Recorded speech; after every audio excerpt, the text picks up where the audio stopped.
VCY America presents Crosstalk, a nationwide call-in program discussing issues that have an effect on our families, our communities, our churches, our nation, and our world. Crosstalk, an opportunity for you to voice your concerns for biblical principles. And now live by satellite and around the world on the internet at vcyamerica.org. Here is today's Crosstalk. And we welcome you to Crosstalk today. And today is a very special day in many ways. But you hear the illustrious voice of Mr. Gordon Morris as he introduces our program for many years. And Gordy happens to be standing up in master control, not expecting this.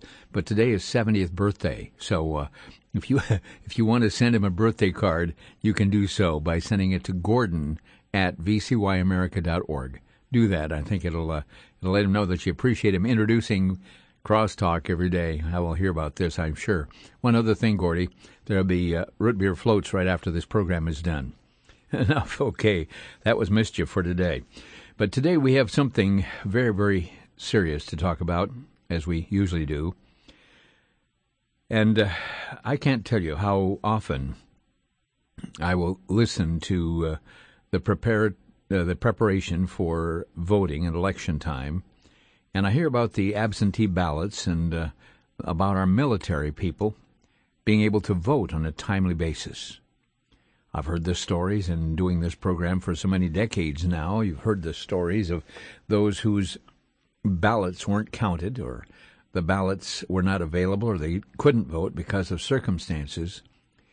I've heard of several times where they've been requesting extra time so that the absentee ballots could be sent and prepared, but finding out that oftentimes there's great resistance to this.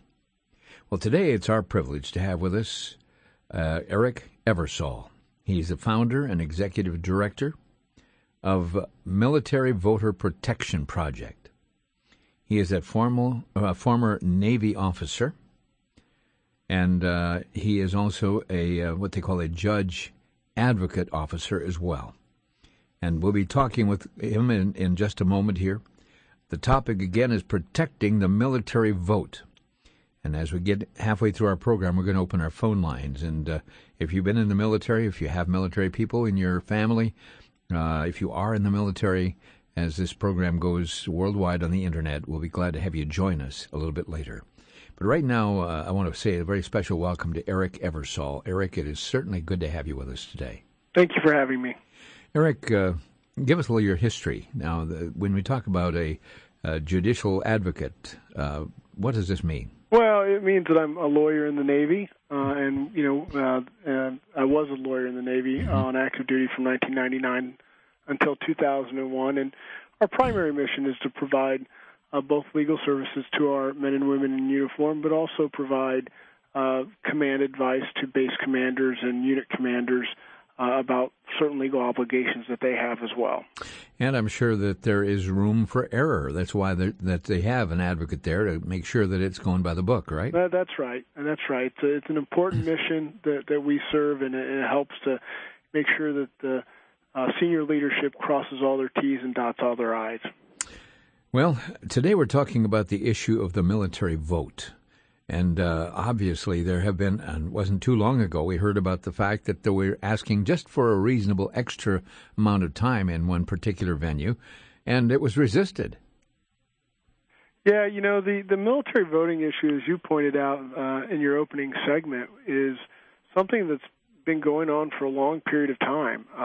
It certainly goes back through the Korean War and the Vietnam War. And it really comes down to the fact that, it's very hard to keep up with military members because they're constantly on the go. Mm-hmm. And most of them, even in situations when we don't have a large number that are deployed overseas, most of them still have voting residences that are far from where they're currently stationed. And so a lot of times what you get are service members who, like in my circumstance, I grew up in Indiana. That's where I grew up. That's where I had my driver's license. I joined the Navy, and, of course, there's not too many ports near Indiana, so I got shipped off to Washington, D.C. ultimately. And during that entire time, and I moved around to 4 or 5 different states during about a 6-month period, during that time I still had an Indiana residency. And so in order for me to vote, I would have to vote by absentee ballot, and that's really true for about two-thirds of our U.S. service members. Even those that are stationed stateside still have to vote by absentee. The problem is, at least for a lot of service members, is that it's a very confusing process. It's a process that is governed by the state laws in all 50 states and the District of Columbia. The current federal guidebook on this is 375 pages long, which contains all the various laws that impact that person's right to vote. And so a lot of service members, quite frankly, have a lot on their mind, and unfortunately, they start thinking about voting, like most of Americans, after October, and in many cases, that can just be too late. Now, Eric, this thing was probably most evident in 2008 when thousands of absentee military ballots were never received by the military voter or received after the election. That's right. That's right, and that's exactly right. I mean, this is not a one-issue problem. You know, obviously there's a part of it to get registered in the first instance, but even those, and usually that's a pretty small percentage of actual service members that do register and request an absentee ballot. But even if they do, a lot of them are left heartbroken because they've taken all this time to register and request an absentee ballot, and then they find out that they never received their ballot, or in many cases, they receive it after the election when it's too late. And that's just it's really unfortunate, but there's logistical challenges associated with, in many cases, trying to deliver a ballot halfway around the world. There are and this happens in a lot of communities that are really underrepresented at the polls, but at some point, when you keep trying to vote and you keep getting shut out, it starts to have a negative impact on their willingness to try again. And that's unfortunate. Now, this is a right, folks, that's been defended for well over 200 years. And when you think of the sacrifices of our men and women who are willing to step forward and say, I will be available to shed my blood for my country. And yet when it comes to the right to vote, military members, the right to choose their next commander-in-chief or their elected representatives, their voices have long been silenced by an electoral process that has failed them. Now, those are your words. Yes. I mean, it's true. I mean, think about it. I mean, we can talk about 2008, but we can go back to 2000. I mean, these are elections in the recent past, where it's election after election, the tremendous challenges faced by our men and women in uniform are often too great to overcome. And, it's really unfortunate. It's been, I think, more pronounced probably in the last decade because of the large number of deployments overseas, and that creates additional logistical challenges. I think most of your listeners that have family members serving overseas know that if you want to get that Christmas package in the mail, you really have to do it 30 days before Christmas if they have any hope of getting it. So you think about this in the context of trying to mail an absentee ballot, but even prior to that, you have to request an absentee ballot. And so it takes 30 days to fill out, get that form sent in, and then, hopefully the local clerk gets it, and then they send out the ballot, and that's 30 more days potentially, and then it has to be sent back, and that's more time. Eric, I wonder, and of course I'm old enough to look back over the days pre-computer, or back when the Apple came out, or the little Tandy was out there.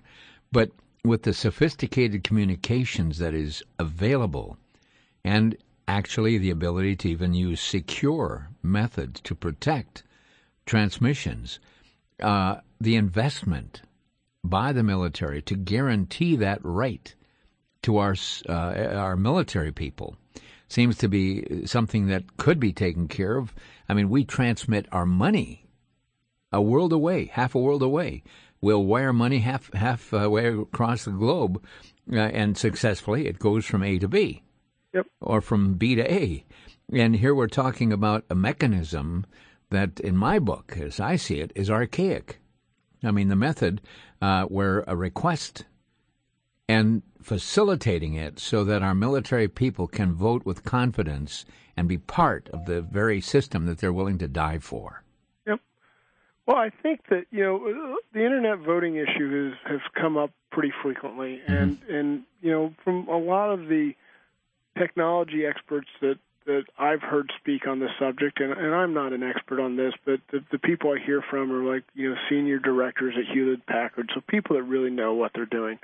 They've said on numerous occasions that our system's not quite there yet, But I think there's a couple of aspects of this. I mean, one, there is, can it be done safely and securely? And then there's part of it's the public perception, which is, if the public's concerned that the system may be hacked, and that could undermine the confidence in the overall electoral process, and that's not necessarily a good result either. The other aspect of this that kind of makes it more challenging is that security system that you're talking about is actually proprietarily owned by DOD. Mm-hmm. And so, the problem with that then is that ballots aren't collected by the Department of Defense; they're actually sent to the states. And in the past, I've heard, and again I wasn't directly involved, but I've heard that DOD wasn't very willing to share its encryption data with the states. And so it's an issue. I think I agree that at some point we need to get there, but we also need to, get there in a way that protects the integrity of the elections. So that's going to take time, I think. In the meantime, look, this debate's been going on for a long time. The Pentagon came up with the system back in 2004, and they were getting ready to launch it, and it got shut down because there were many security concerns. They tried to do a pilot in the District of Columbia in 2008, and they opened it up to have computer scientists attack it to see if it worked. And, within a couple of hours, a team from the University of Michigan had that system playing the University of Michigan fight song. Mm. So, I think you're right that there's a trend here where we're starting to move into that direction, and that could solve a lot of the logistical challenges. Well, one of the things that we see, of course, the need for providing a service, but one of the things also, when we talk about protecting the voting system, now I'm going outside the military here, yep. But there have been how many dead bodies have voted in elections? How many hundreds of them? So in Chicago, I believe it was, they were talking about people who had lived and died, and they're still voting. Well, that's unfortunate. I don't have much of an answer to that because it's really a little bit beyond my expertise. Sure. But the sad thing is, these are real people and real service members who really ought to have a chance to participate in the process because they have so much on the line. Not only national security issues and where they may be deployed, but in the coming years, it very well could affect their very jobs and their benefits. Well, now it was, we'll get back to we've got a break coming up here, but I know there's an answer. You started it, and I think it's a good thing. We'll be right back after this break with more, talking about Military Voter Protection Project. This is Crosstalk on the VCY America Radio Network.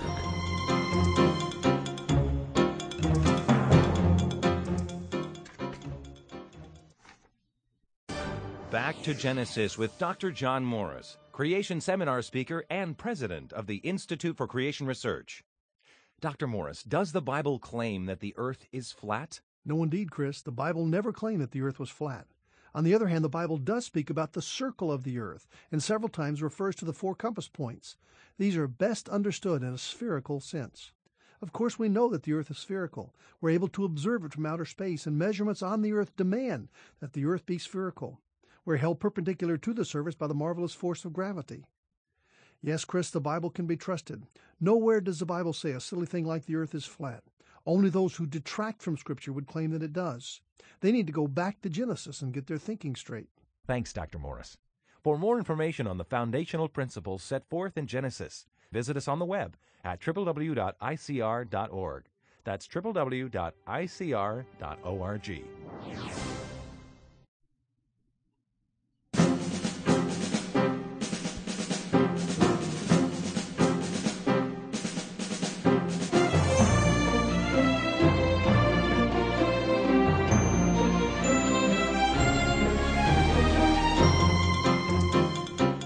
And welcome back to Crosstalk. We're visiting today with Eric Eversole, founder and executive director of Military Voter Protection Project. He is a former naval officer. He's an attorney and is very concerned about that which we all should be concerned, and that is the right to vote by the military. Now, you would probably say, well, who would in their right mind ever try to deny the right to vote by military people? But the issue of circumstances and the mechanization of how it's done, making sure that there's efficiency in expediting the process.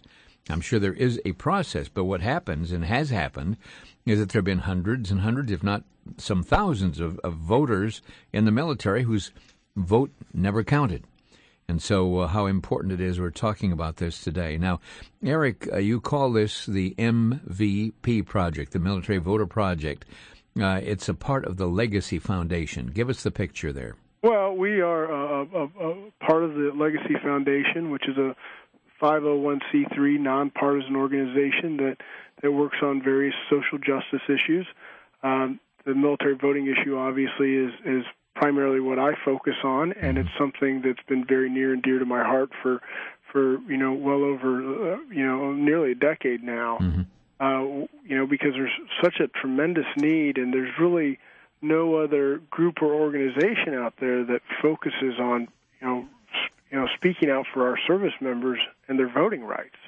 Sometimes a problem exists for decades, and everybody shrugs, says somebody must do something about it. You've said, why not? Let's do it. Let's do it. It's one of those things. It was election after election. I saw this problem, and even when I was on active duty, this problem existed. And again, it's not an easy problem. If it was an easy problem, it would have been solved, decades ago. But it is a huge problem, and I think part of the reason that it's taken so long for a group like mine to come into existence is that, I often hear people say, well, maybe service members don't want to vote, or maybe, they never complain. We don't hear them complain. And I immediately respond back, that's because that's what they're taught from day one, is not to complain.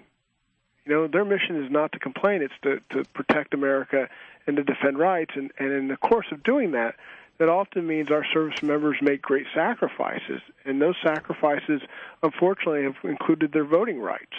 So we really provide that voice for our men and women in uniform. We're the people that step up and provide the complaints, so to speak, so that people know that they're having problems and that we can start to shine a spotlight on this and find some solutions. Now, your publication says that the absentee ballot data for 2012 is painting a bleak picture for the military voters, while the MOVE Act should have increased opportunities for military members to register and request an absentee ballot. What is the MOVE Act? Yeah, the MOVE Act was a law passed by Congress back in 2009, and you mentioned it earlier. There's lots of problems in 2008. There are a lot of problems. And Congress, after the 2008 election, said, look, we've had enough. And the Senate worked very hard on getting a bill together called the Military and Overseas Voter Empowerment Act, or the MOVE Act. And it was a comprehensive reform to the military voting system, and it was supposed to deliver, on a promise of providing service members greater access and opportunities to vote. And some of the requirements went directly to the states. One requirement for the state, for instance, was that every state had to start mailing out absentee ballots 45 days before the election to take care of, to address some of the long-standing delivery problems. Every state had to be willing to deliver a blank ballot electronically. Again, a mechanism to expedite the process. But in addition to that, the Department of Defense and the federal government had certain obligations as well. One of those was that for any overseas service member stationed overseas, the Department of Defense had to guarantee that the ballot would get back to the United States within 7 days of the election. Again, we have the ability, express mail, let's get it done. But another very important requirement, and I think it's the one you were referring to, is this provision to make it easier for service members to register and request an absentee ballot. In the past, the process has been really pushed down to the unit level, and they'd have voting assistance officers. And I was a voting assistance officer when I was back on active duty. But it was really a collateral duty. And you get a box of stuff, and some voting assistance officers did a great job, and others didn't do a great job. And I won't necessarily tell you which category I fell into, but, it's one of those things where, sometimes it's good, good work, and sometimes it's bad. Congress said, you know what, we need to make it more systematic. Mm-hmm. We need to make this so that when a service member has a change of address, the service member should have an opportunity to immediately and easily update their voter registration information so that it's in the system. And it's the same process, by the way, that Congress followed. It's the same process that it's used for civilians at driver's license branches. Mm-hmm. As most of your listeners know, when they go into their driver's license branch, one of the first questions they ask them, do you want to update your voter registration information? Mm-hmm. And Congress said, you know what, that's a great process because people move, often when they go to the driver's license branch, they just moved. And why don't we do that for the same thing for a military service member? When they check into a new duty station, they're handed a stack of forms. Why not give them one additional form to register and request an absentee ballot? And then they're election ready. They're right there on the spot. They've caught them in a point of time when they've just moved, and you don't have to worry about, 60 days before the election, oh my gosh, I haven't registered and requested an absentee ballot. I need to rush. Well, reading from your publication, which says it so clearly, the example of the low number of absentee ballots that have been requested thus far in Virginia, North Carolina, and Ohio, of the 126,251 active duty military members and spouses in Virginia, only, now get this, 126,251, only 1,746 had requested absentee ballots for the November election. Similarly, North Carolina and Ohio, less than 2,000 absentee military ballots. And, of course, that was at the time of this publication. I don't know where it is now. Well, it's improved significantly because of the amazing amount of attention we got to this issue. Mm-hmm. I checked yesterday or the day before with Virginia. And it's truly, it makes us feel very good because of the work we're doing. But it's now up to 7,200 in Virginia. 7,200. 7,200. Okay. And last week, 9 days ago, it was only 5,200. So within 9 days, we've seen 2,000 new registration applications, and that's a lot of that has to do with the leadership in Virginia. They've made a strong commitment to this. They're trying to reach out to bases. They're using publicity to let the service members know that there's still time. And there's still a long ways to go there with 7,200 out of 126,000. That's right. But there's still. But again, some of those folks will vote locally, so it's not. How many will? It depends. I mean, a lot of that 128,000 are spouses. But again, we're starting to get closer to where we were in 2008, and that was our real concern, is that we need to get closer. But fundamentally, and I think going forward, we need to find a way to take less of the burden off service members and provide them with a system that makes it easier for them to register and request an absentee ballot. Now, we can't make them vote. I get that. But, but at the end of the day, if they get their ballot and they decide not to return it, then we've tried. But what I don't like is what we're having now in a lot of states. I mean, Virginia, you can use this process up until October 30th, but in a lot of states, the deadline's already passed to register. Mm-hmm. So in Texas and Florida and Ohio, there's no more registration. The process is closed. And so that's part of the problem, that when you wait to the eve of the election, then there's this one more roadblock for these service members. So we got to find a way at some point where this becomes a standardized process that's associated with their moves. Mm-hmm. Well, we're going to talk about this, and basically there are things possibly our listeners can do in making people aware as well, and taking some steps to help facilitate this. And we're going to open our phone lines right now to give you folk a chance to get online. Our toll-free number from anywhere on the planet is 800-733-9829. 800-733-9829 if you'd like to join us with your comments, questions, whatever. Eric, there was a kind of a flap here several months ago when some extra time was requested for the military. What was that all about? Well, there have been a couple of situations where states didn't necessarily get their ballots mailed out by that 45-day deadline that I mentioned. There have been places like Wisconsin that's, I think 3 federal elections in a row, and maybe a fourth, because I've read some reports that about 30 towns may not have gotten them out on time for this current election. But Wisconsin's had some problems getting these ballots out, and instead of mailing them out 45 days before the election, some of these towns have waited until 20 days before the election to send them out. And obviously, if that service member is stationed overseas, that person's probably not going to get their ballot before the election.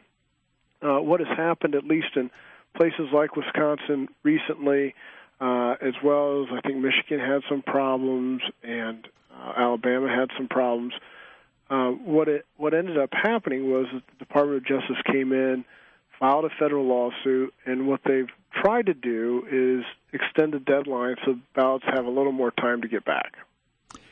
Well, you've struck oil today, Eric, because our lines are literally jammed. Every line is coming into the studio is occupied at this moment, and I'm sure there'll be many more who want to join us. And just a word advising people who care, what are some of the things that people listening can do to help this situation? Well, for anybody that's listening, if you have a loved one that's currently on active duty or is a spouse of an active duty service member, there's still time in most states that they can still register and request an absentee ballot. We've set up a website called heroesvote.org. Heroesvote.org. Heroesvote.org, and we have a fairly easy to, I'm a little bit biased, but we have a fairly easy to use web-based program that allows them to complete that application very quickly, print it off, sign and date it, and we provide them the address where to send it, and it can be done in just a couple of minutes. So if you have a loved one, I think it's very important to remind them that it's not too late, and more importantly, that their voice is very important to be heard in this election and every election. And folks, this is something that you can do, and heroesvote.com. Now you say that, .org. or .org. Yes. Okay, heroesvote.org. Hope many of you will access it and get those forms ready and get them registered. Again, we're thinking about some of the most wonderful people in the world who are there to defend our country and willing, if need be, to shed their blood for our country. And if somebody just careless or some function doesn't work right, their vote doesn't even count. Let's make a difference. We'll be right back right after this.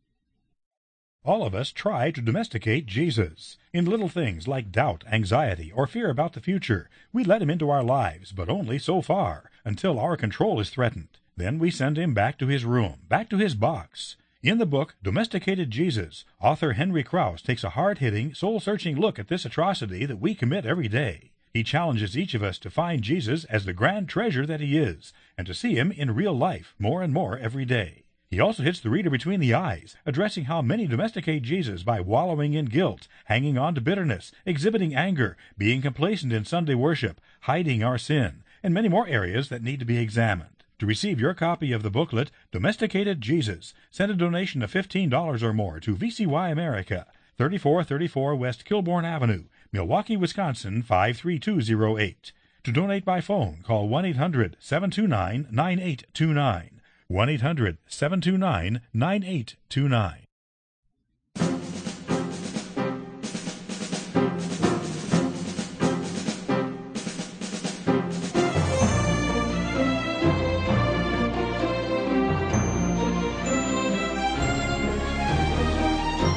And welcome back to Crosstalk, where the phone lines have lit up from all across the country. And our guest today, Eric, with the voter, this is a military program for voters in the military who literally their vote has not even been counted because of the fact that they haven't had their ballots there on time. And so as we're talking with this, we have phones ringing from Oregon to Pennsylvania and Wisconsin as well. We're going to go right now to Newport, Oregon, and talk with Jane. And Jane, you're on the air with Eric. Hello, Jane. Oh, hello. How are you? Just fine, thank you. Your gentleman there is right on, because I have a son that's been in the military for 30 years, and I go through this with you've got to call your senators and representatives in your state and your local people, and you got to really keep on them, because they don't seem to be too concerned with illegals and dead people voting, but they don't seem too concerned to get our sons and daughters a ballot. There ought to be, in my opinion, there ought to be more than just a whoops.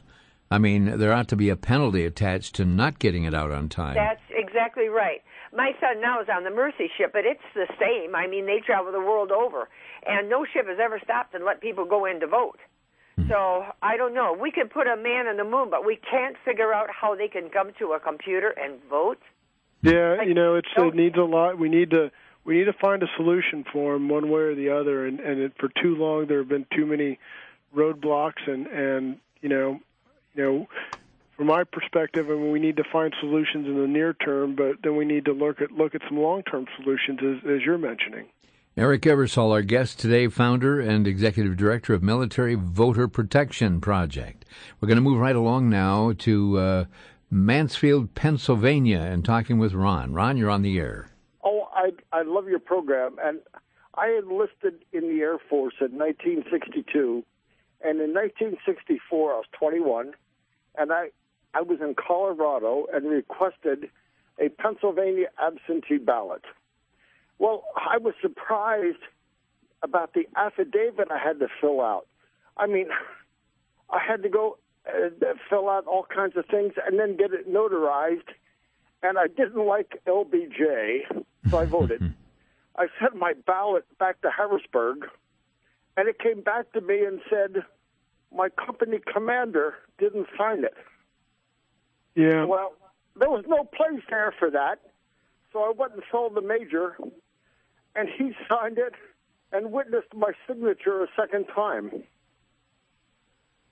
Yeah, and it's again, these are stories that have existed for a long time. We talked about that MOVE Act. I mean, one of the nice things that the MOVE Act did do, and I can tell you that the states are complying with it now, is that they've eliminated most of these requirements. They certainly eliminated the notarization requirement. No state can require a notary anymore to vote.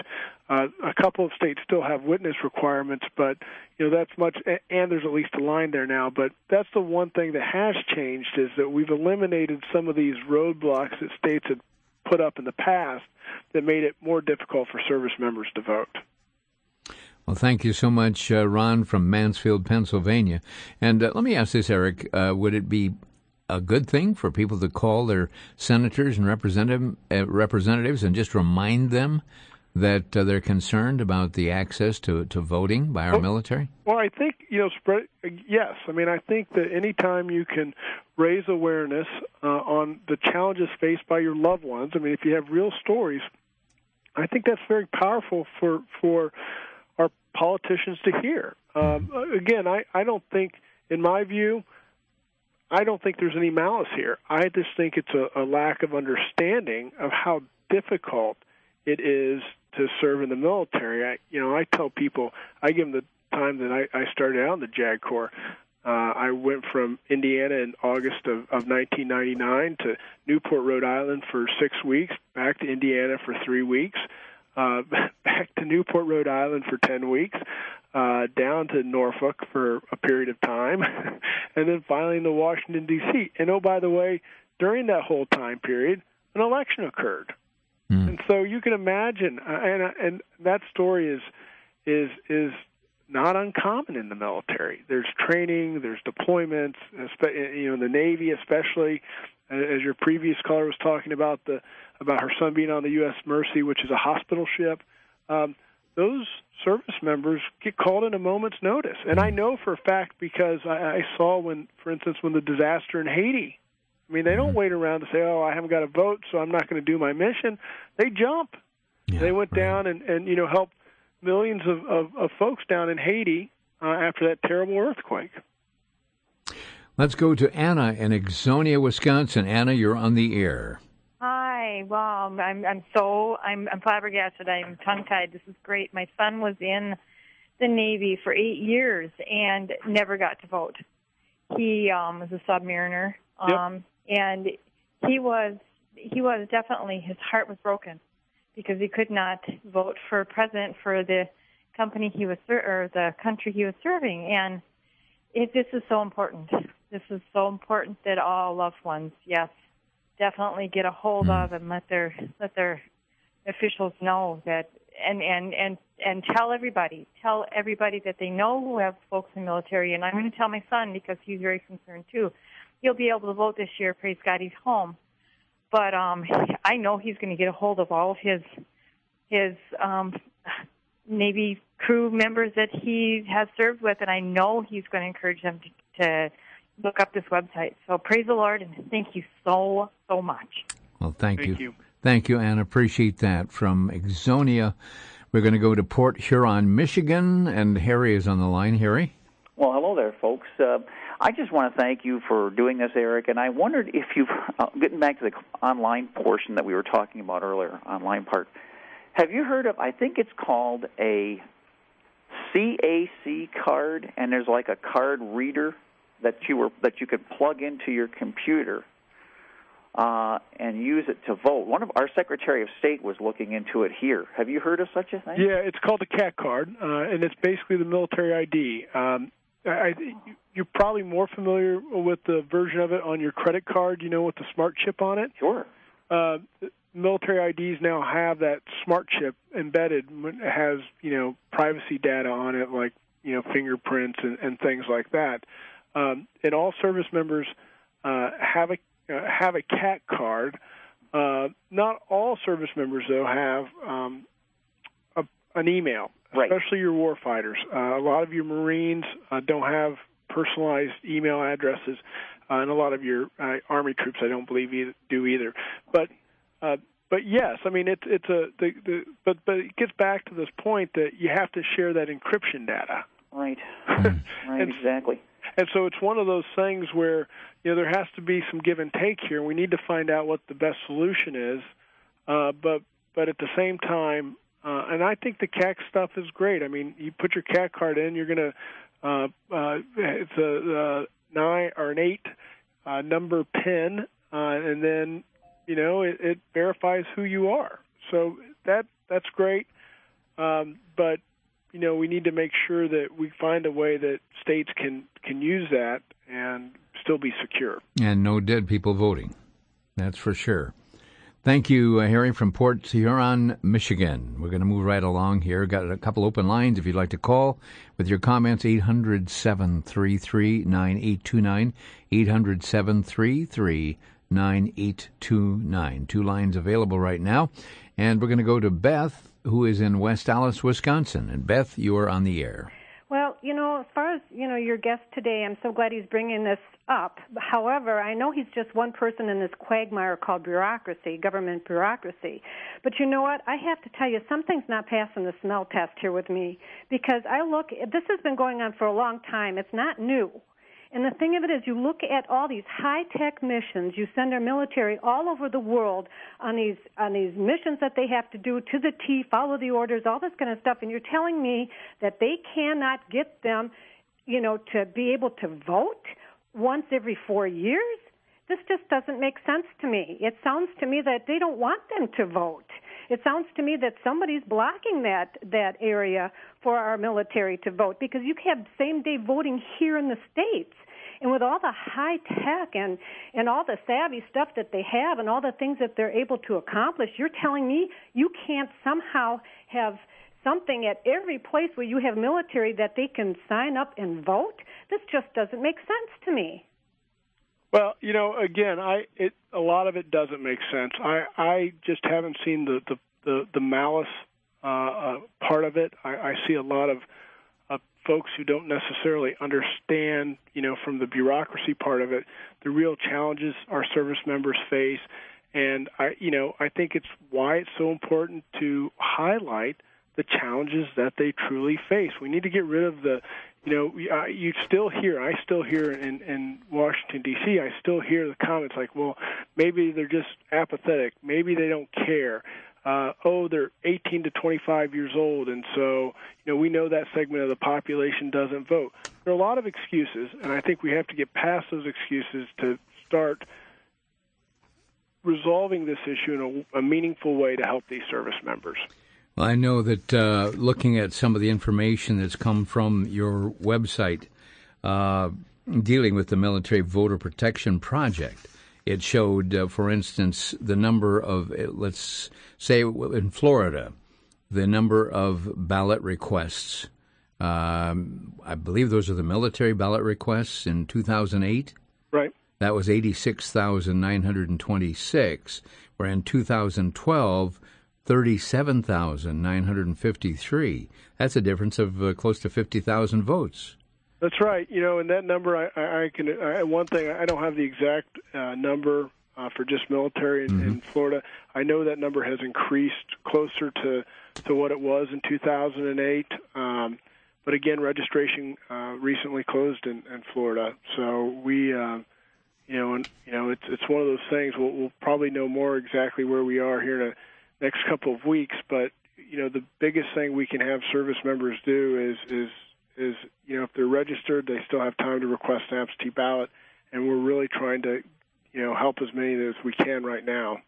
And folks, as we're talking about the election process, and I say this not even talking about the military, but people who are able-bodied, people who are wide awake, and no way emotionally deficient, in no way unable to comprehend the issues, will be people, some of them will sit home on Election Day and not even bother to vote. And this, to me, is probably one of the most un-American things that could ever happen. And I realize I'm going to stomp on your toes, but I will. I've been around long enough to watch this a long time. And may I say that as we recognize here on the network, we're reminding people every day how many days left before election. We're not telling you how to vote, not telling you who to vote for, but just reminding you that it's time to remember that Election Day is coming and the choices that we make.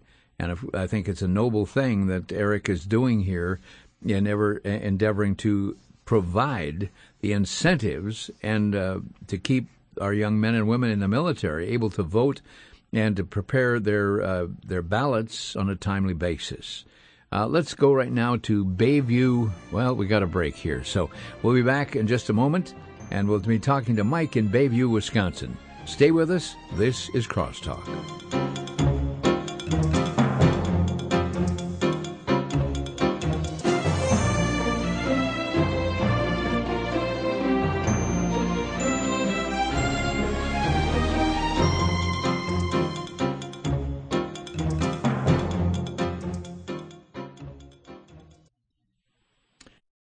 For the Worldview Weekend Minute, I'm Brandon House. Our website is worldviewweekend.com. I often hear people say, isn't it okay if evangelical leaders enter into spiritual enterprises and services with unbelievers, as long as those unbelievers are affirming the idea of God, the idea of Jesus, and some of our Christian values? No, it's not okay. In fact, some of those who are saying this are uniting up with people like Glenn Beck, who believe in another Jesus and another gospel. God does not need the unsaved world, and he certainly doesn't want even the demonic realm to affirm what we're teaching, because it confuses people. We see this in Acts 16, where Paul and Silas were being followed around by this woman who was demon-possessed, and this demon says through this woman, these men are the servants of the Most High God who proclaim to us the way of salvation. This was a true statement.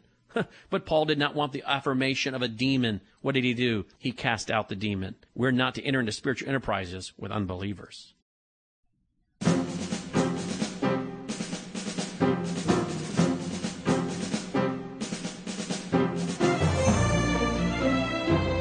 And welcome back. This is the speed round as we come back down the home stretch here with about 8 minutes to go. And we're going to go right now to Mike in Bayview. And Mike, thank you for being so patient. You're on the air. Yes, I was just wondering if they have orders to send them wherever they want to go or whether they need to be placed. Is there a way that they could get a temporary ID number that they could call in on the phone or computer or Skype or however they can do it just to get that one number without all their information going everywhere and let them vote with that number? Well, perhaps. I mean, I think, again, I think after the election we're going to have to start looking at some, be creative and find some ways to solve this. But, part of, I thought the relatively simple solution of handing out one additional piece of paper would have been pretty easy to do for the Pentagon as well, and it didn't do it. So. Yeah, exactly. I mean, they get their orders. I can't understand why they couldn't have an extra piece of paper and then a voting year, just pass it in, Right, exactly. Complete it right. Again, think about it at the driver's license branch. They fill it in, and then they send it in for you so you don't have to worry about it. Mike, thanks so much. From Bayview, Wisconsin, we go to Christine in Indiana. And, Christine, you're on the air. Hello? Hi. My son is in Kuwait right now. He was in Afghanistan and then Iraq, and now he's in Kuwait. And from what he tells me, he's really interested in voting for the commander-in-chief, not any of the other offices. And I was wondering if the military personnel who are deployed out of the country, could they just somehow let them be able to vote for the commander-in-chief, and that's it? Yeah, yes. When they get a ballot back, they can choose to vote whatever races they want to. There is a form this is a very good question. I think it's very important for your listeners to know. If you have loved ones that want to vote or who haven't received their ballot yet, there's something called a federal write-in absentee ballot or a FWAB that basically allows a service member to write in their candidate of choice, and it's good in all 50 states and the District of Columbia. So, if he's really worried about just being able to vote in these federal races, he has that choice through the federal write-in ballot. We are in the process of redoing our website right now so that it'll be electronically available hopefully tomorrow. So they could download it tomorrow. They can download it right there on the spot. It's got a one-page form that our system helps them fill out. They sign it. A couple states require a witness, so we just tell everybody to get your buddy to witness it real quickly. But get that thing in the mail, and there's still plenty of time to get it back from Afghanistan. It should be up. Tell them to check our website tomorrow, and we should have this up, and they can, cast this federal write-in ballot. And like I said, it's as good as any ballot in this country, and it'll be counted. Oh, excellent. Okay, good. I was wondering if they could do something that didn't involve the state and just involve the federal. So there's this federal write-in ballot, and they can write that name, whatever names they choose on the federal lines, and it's pretty simple. We're going to have a video that shows people how to do it. Very, very simple, but a lot of people don't know about it. So that's a fantastic question, and it's something that is available to our troops. Thank you, Christine. And while we've just got about 2 minutes left, I wonder if you'd tell people again the website where they can get this ballot, download it. You say it'll be on there by tomorrow? Should be up tomorrow. We're putting on the final touches right now, and it'll have a map of the states. And if they're already registered, we'll have a button where they can just get the form. But, a lot of states allow them to both register and use this ballot in one simple form. So it takes out all those steps that we were talking about. But the website's heroesvote.org. Again, that's heroesvote.org, and it's a very, very simple process to complete one of these. And if we can get it in the mail quickly, it should be able to get back from Afghanistan or Iraq very quickly. Good news. Right now we're going to go to Charlie in Lodi, Wisconsin. Charlie? And Charlie, you got to turn your radio completely down. Okay, sorry, Charlie, you missed your chance. You've got to go by our rules, and that means you fade your radio down and you listen on the phone, and if you don't, you lose it. And I know our call screener has notified everybody to play the game right. Well, I tell you, we so much appreciate what you're doing, Eric, and trying to provide the opportunity that means so much. And we know that many elections, many decisions have been made by one or two votes. small numbers of people have literally determined the direction of an entire country. Is that not correct? Well, everybody's voice matters. Whether it's a close race or a not so close race, obviously it becomes more critical in a close race. But I'm a firm believer that your voice matters regardless of what the actual numbers at the end show. And the liberty that we have in America has been fought for, and people have lived and died for it. And as long as we have freedom of expression and to vote, when I think so many countries have dictators and the decisions made regarding their country, their welfare, their world all around them, literally decided by people in some cases who have been defined as maniacs or people who are totally self-centered and literally destructive. Well, I want to say again our thanks to you, Eric, for the work that you're doing, and one more time on the website where they can get the information. Heroesvote.org. Heroesvote.org. Eric, thanks so much for being with us on Crosstalk. Great, thank you. And thank you, folks, for joining us. Want to also just to put in a little word for folk up in northern Minnesota. We're looking forward to being with you on the weekend, and we're looking forward to being there in Silver Bay, Minnesota, at the Sunday night or Saturday night Singspiration. And we just hope that we'll meet many of you. Your station's there, of course. I've been carrying the information, but it's the Palisades Baptist Church, Silver Bay, and the program begins at 7 o'clock. We're looking forward to seeing many of you there. I want to thank you for joining us, and tell a friend about Crosstalk. Tell a friend how they can listen in, even on the Internet, wherever possible. You can go to crosstalkamerica.com, and you can find replay of any of the programs that we've had on the air. These are programs that can be downloaded or used in a furthering way to provide information that is so vital to the Christian family, to the unit that literally is struggling, dealing with the issues in our worldview. Thanks for joining us on Crosstalk.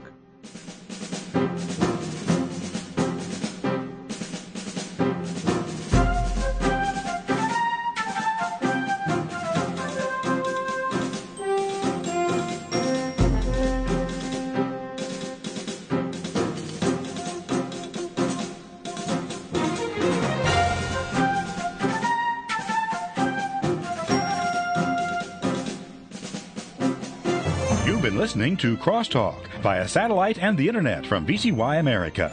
Views expressed may or may not be those of this station. For a CD of today's program, send a donation of $6 or more to VCY Tape Ministry, 3434 West Kilbourne Avenue, Milwaukee, Wisconsin, 53208, or download by RSS or podcast from crosstalkamerica.com.